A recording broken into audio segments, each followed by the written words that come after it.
What's up? It's Mr. G here, and this video is going to be for Solidworks part 1.3.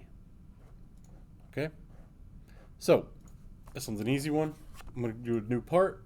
I'm doing mine in inches. Down at the bottom right it says inches. Okay, so I'm going to start with a sketch on the top plane, and let's see here. I'm just going to make a shape that starts at this origin right here, goes over, down. What was that? Okay. Over, down, and then it comes to like a little angle right there. I don't know that that needs to be the midpoint, so I'm going to make sure I don't get that the midpoint right there, and then go up like that. That's my first shape. I'm going to do a smart dimension from here. That needs to be 40. This dimension on the side also needs to be 40. This dimension here needs to be 20. That should turn everything black, which means it's fully defined. Exit sketch, features, extrude, and that gets extruded up a value of 10.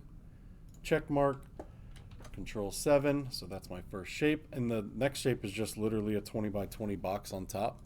So I'm doing sketch here, and I'll do corner rectangle. I'll click that corner there, and then I'll hover over this for a second. Let's see if I can get that to snap. I think it snapped there. And I'll set the dimension of this to, it's already 20 there. And it should also be 20 on this side. So it's just a 20 by 20 box that sits on top of that first shape that we made. And I'm going to extrude that up a value of 20. Check. Control 7 to look at it in isometric. And that's part 1.3.